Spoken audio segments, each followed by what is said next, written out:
শ্রী শ্রী লোকনাথ ব্রহ্মচারী বাবার পবিত্র জন্মস্থান পুণ্যতীর্থ কচুয়া ধাম। আর এই যে মন্দির প্রাঙ্গণ বলা হয় আদিতে এই মন্দির প্রাঙ্গণই ছিল বাবার বাসগৃহ এবং তার সাধন ক্ষেত্র।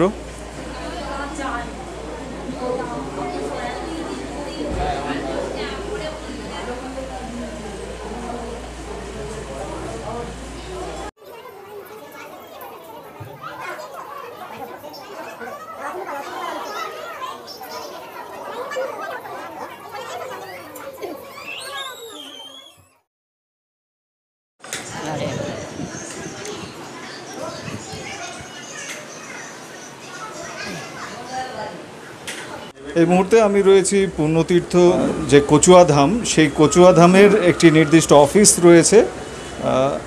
সেই অফিসের একজন কর্মকর্তার সঙ্গে পরিচয় হয়েছে। দাদা, আপনার পরিচয় যদি বলেন। আমি এখানকার কেয়ারটেকার, নাম সিন্টু হালদার। দেখুন, আমাদের সবথেকে বড় প্রোগ্রাম হয় জন্মাষ্টমীতে। আচ্ছা।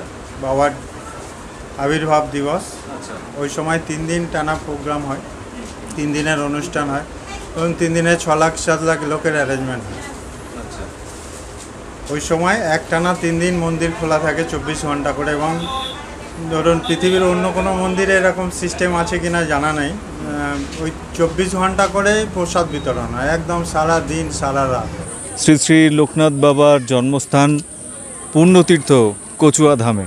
তা কচুয়া ধামের পবিত্র এই মন্দির, আরও নানান স্মৃতিচিহ্ন রয়েছে লোকনাথ বাবার সঙ্গে জড়িত।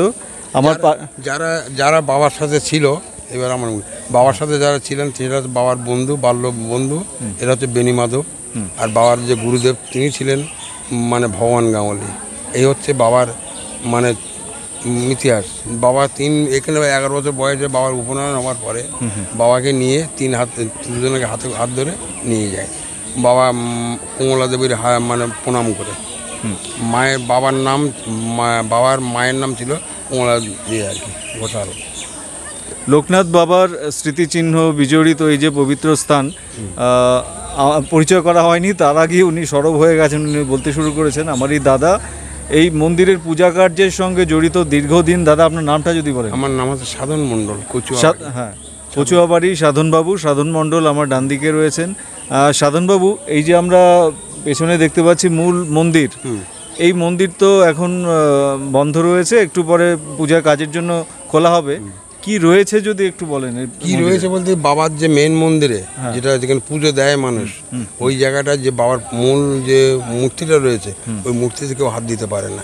কেন, তার কারণটা আমি বলতে পারবো না, কিন্তু একটা জিনিস হচ্ছে এই যে ব্রাহ্মণ ছাড়া ওই মন্দিরে কেউ হাত দিতে পারে না। আমরা ঢুকলে কি দেখবো? মানে ঢুকলে বাবার দর্শন দেখবেন, বাবাকে মুখ মানে মুখ দেখবেন। আর সামনে পাদুকা রয়েছে, কি পাদুকা আছে, তারপর বাবার মূর্তি আছে।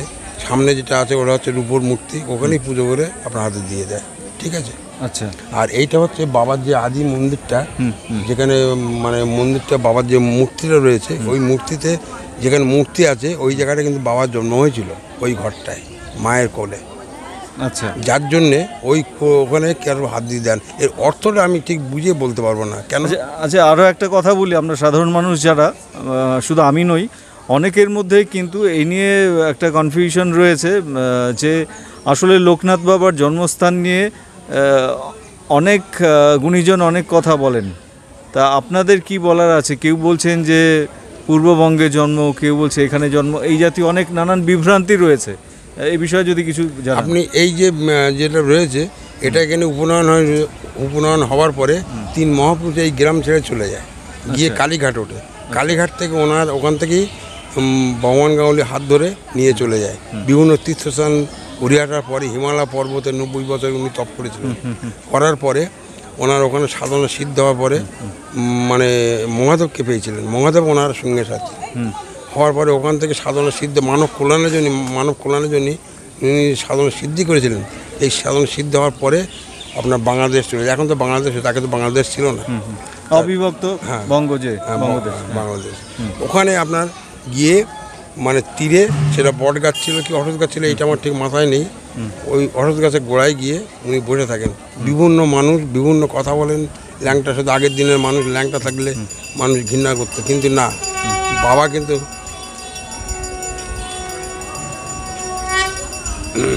সেই জায়গাটায় উনি থাকতেন। ডেঙ্গু কর্মকার একজন তাঁর মানে ফাঁসির অর্ডার ছিল সেই দিনটা। ওই বাবা লোকনাথ উনি বলেছিলেন যে ডেঙ্গু তুই তো যাচ্ছিস তো ফাঁসি হবে তো।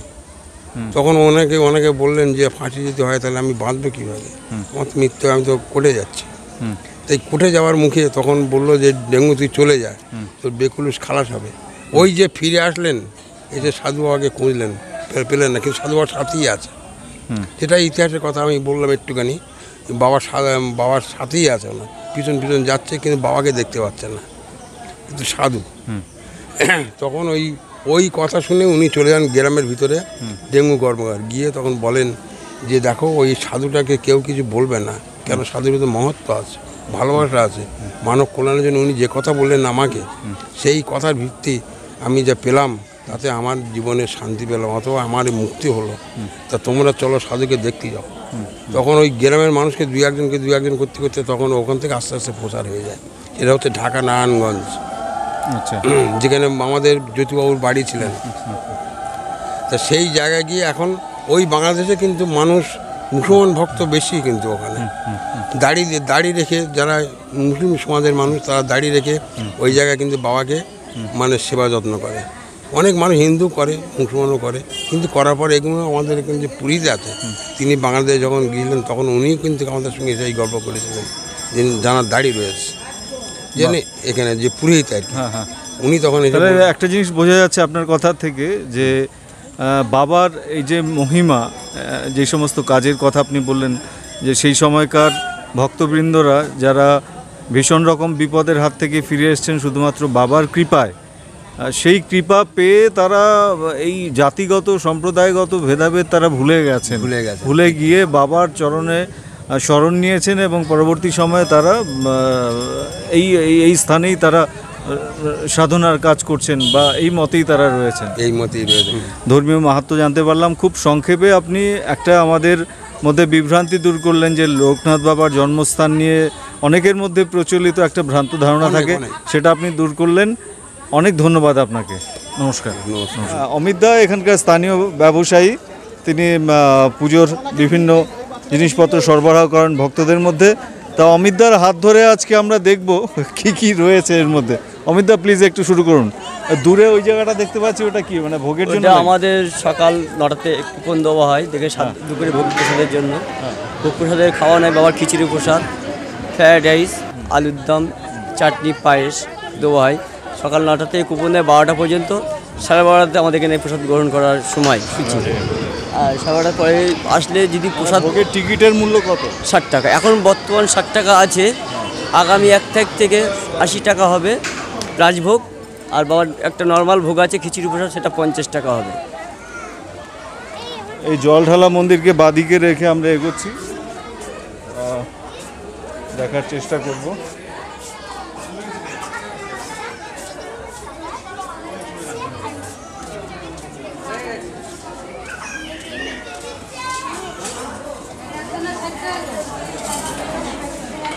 বাহ, খুব সুন্দর একটা তৃপ্তিদায়ক পরিবেশ, ঠান্ডা মন্দিরের চাতাল।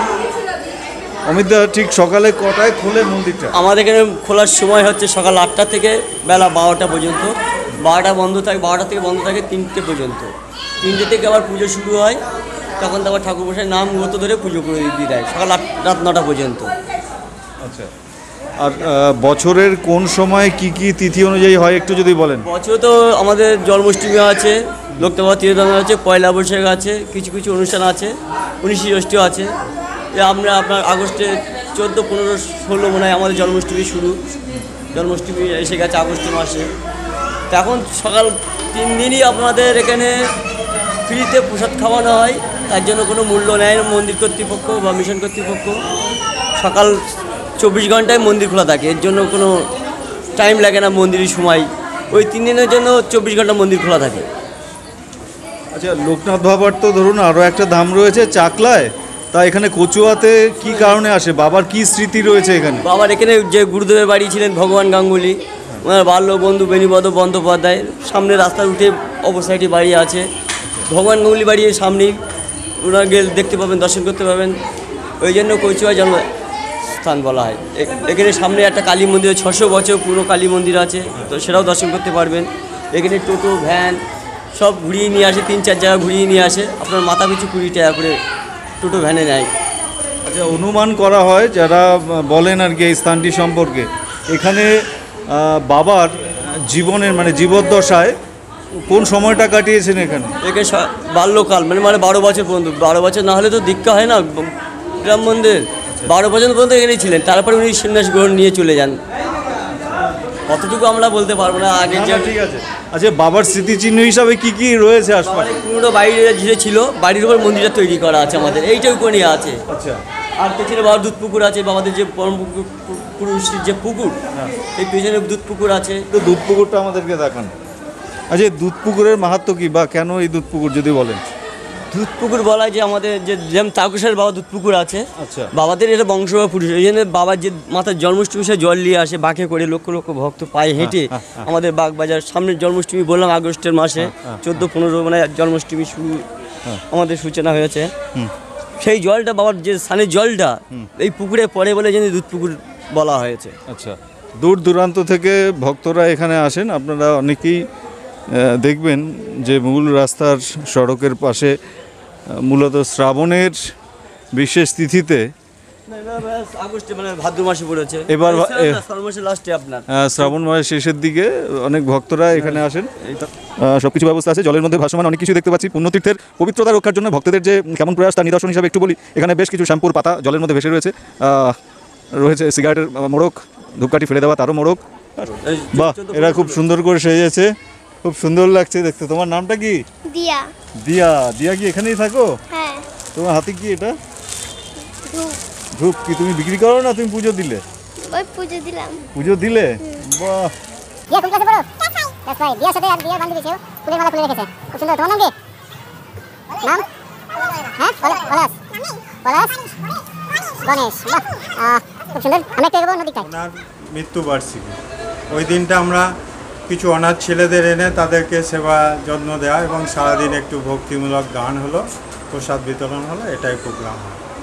এইগুলো মেন 3টে অনুষ্ঠান। এছাড়াও বিশেষ তিথিগুলোতে যেমন ধরুন দুর্গা অষ্টমী, গুরু পূর্ণিমা, এইসব দিনগুলোতে বিশেষ পূজা অর্চনা হয়, বিশেষভাবে প্রসাদ বিতরণও হয়।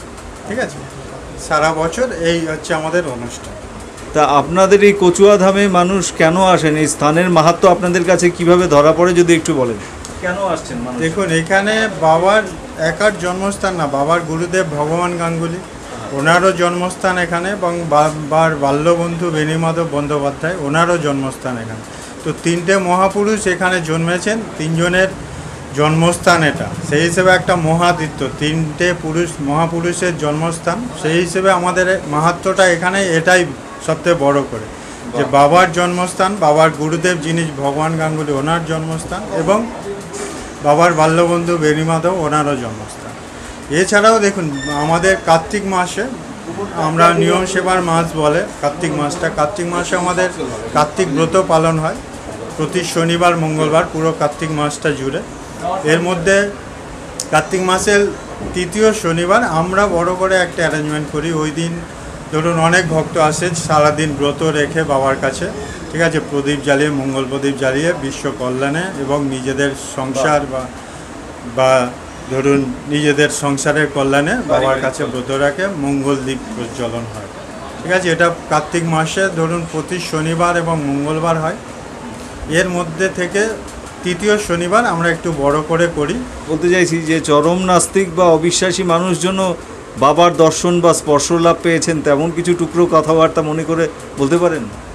দেখুন, এরকম তো অনেক আছে, এরকম অনেক আছে এইখানে যারা ধরুন বাবার প্রকৃত দর্শন পেয়েছে এবং বাবার কৃপা লাভ করেছে। এরকম তো অনেক ভক্ত আছে, অনেক, যারা কিনা এসে গল্প করে ধরুন যে বাবার সান্নিধ্যে একটা সময় পুরো ভিখারির মতো ছিলাম, এখন কোটি কোটি টাকার মালিক হয়েছে। অনেক আছে বাবার কৃপা এবং বাবার সবই বাবা। তারা মানে সেসব ভক্তদের কাছে কি বলেন তো, বাবাই সব।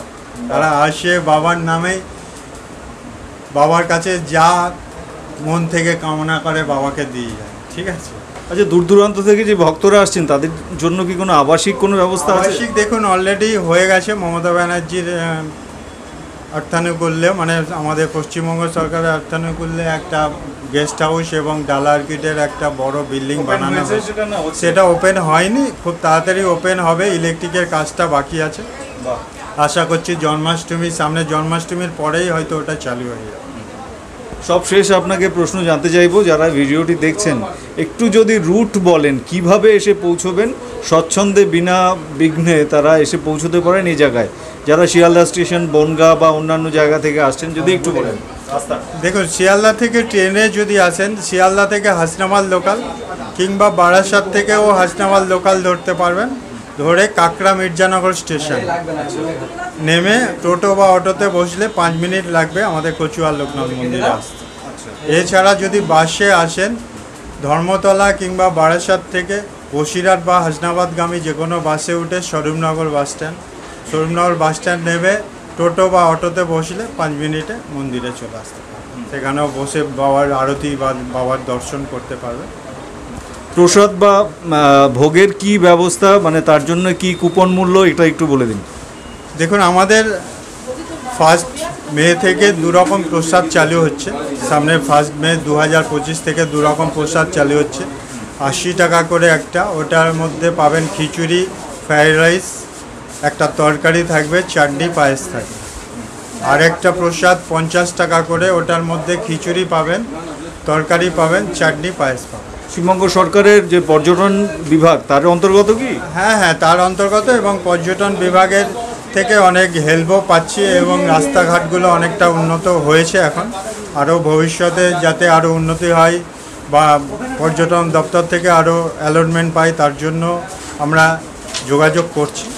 কোনো অনলাইন বুকিং বা এই জাতীয় কোনো ব্যাপার রয়েছে কি? না, এখনও পর্যন্ত চালু নেই অনলাইনের ব্যাপারটা, তবে আশা করছি খুব তাড়াতাড়ি ওটা অনলাইনের ব্যাপার, যাতে ভোগের বুকিংও করতে পারে বা ধরুন পূজা দেওয়ার ব্যাপারটা তো আছে, অনলাইনে করা যেতে পারে, কিন্তু ভোগের ব্যাপারটা এখনও অনলাইন হয়নি, হয়তো খুব তাড়াতাড়ি হয়ে যাবে। এবার সর্বশেষ কথা, এতক্ষণ আমি কথা বললাম, আপনি যদি একটু জানান দর্শক বা ভিউয়ার্স যারা রয়েছে, আপনাদের পক্ষ থেকে কোনো বার্তা বা যে ডিসিপ্লিনগুলো ব্রেক করছেন এখানকার ভক্তরা, সেই সম্পর্কে যদি কিছু বলার থাকে। না, এরকম কিছু ব্যাপার নেই। আমি বলবো ভক্তদেরকে যে কচুয়া বাবার লোকনাথ এবং বাবার গুরুদেব ভগবান গাঙ্গুলি এবং বাবার বাল্যবন্ধু বেণুমাধবের জন্মস্থান, 3 মহাপুরুষের জন্মস্থানে আপনারা আসুন, বাবার এখানে দর্শন করুন এবং প্রসাদ দিন। আপনার নামটা প্লিজ আরেকবার। সিন্টু হালদার, এখানকার কেয়ারটেকার। অনেক ধন্যবাদ সিন্টুবাবু। সিন্টুবাবুর সঙ্গে সঙ্গে আমাদের আরও কয়েকজন কর্মী বন্ধু দুপুরবেলায় ভীষণই কর্মব্যস্ত, এর মধ্যেও সময়টুকু আমাদেরকে দিলেন, অনেক ধন্যবাদ দাদা। Thank you. একটু প্লিজ একটু দেখি।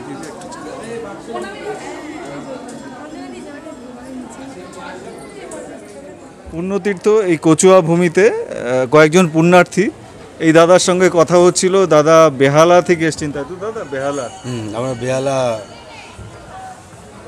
14 নম্বর, মানে অনেক সকালেই রওনা হয়েছেন। আমরা বেরিয়েছি 9টা নাগাদ। 9টা নাগাদ। প্রথমত হচ্ছে আমার মেয়ে আর আমার বাবা দুজনে সবার ফার্স্টে গিয়ে হচ্ছে পুকুরে চান করলেন। আচ্ছা। শুদ্ধ হয়ে তারপরে ঠাকুরের জন্য ফুল, মালা, প্রসাদ কিনে এনে, মানে মিষ্টি কিনে এনে ঠাকুরকে পুজো দিলেন। আচ্ছা, দুধ পুকুরে স্নান করলেন? দুধ পুকুরে স্নান করে পুজো দিলেন।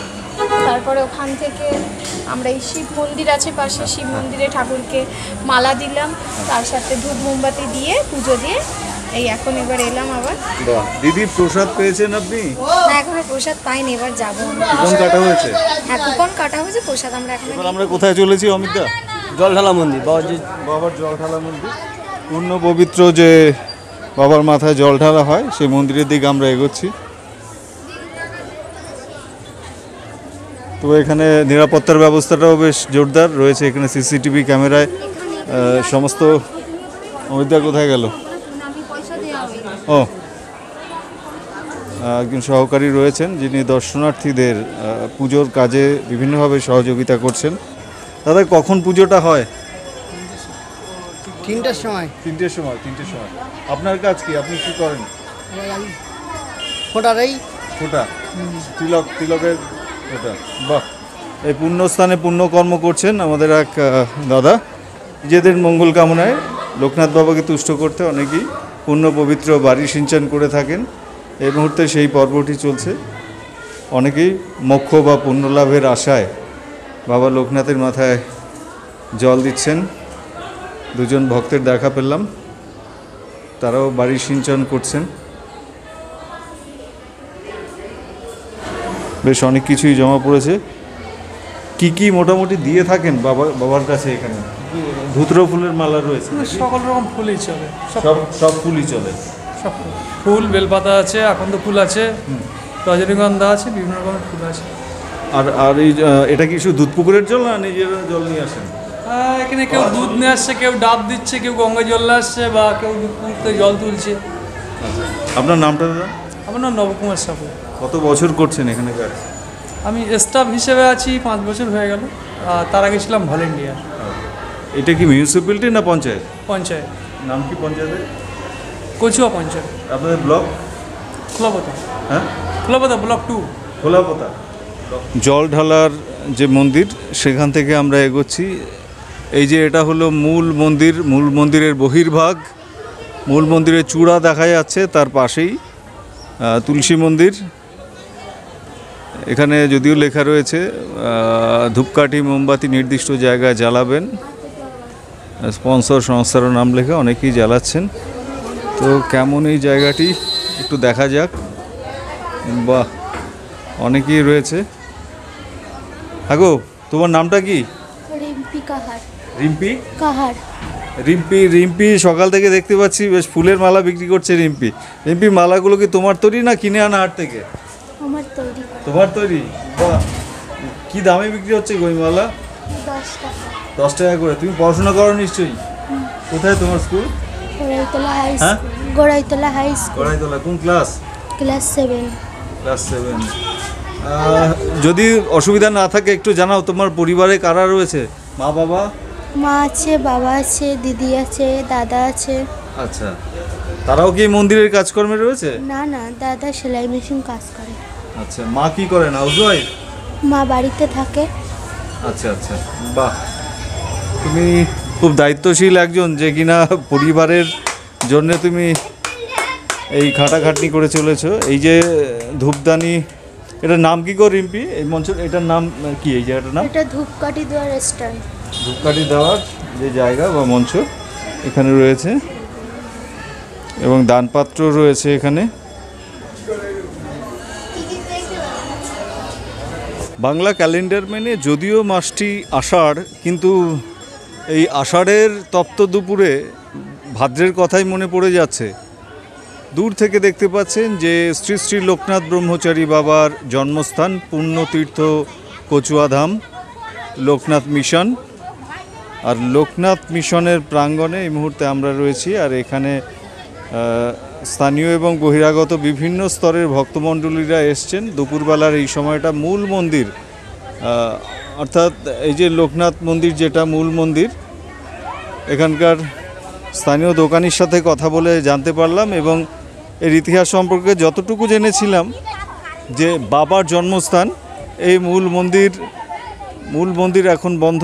আবার সেই মূল মন্দিরের ফটক খুলবে 3টে নাগাদ।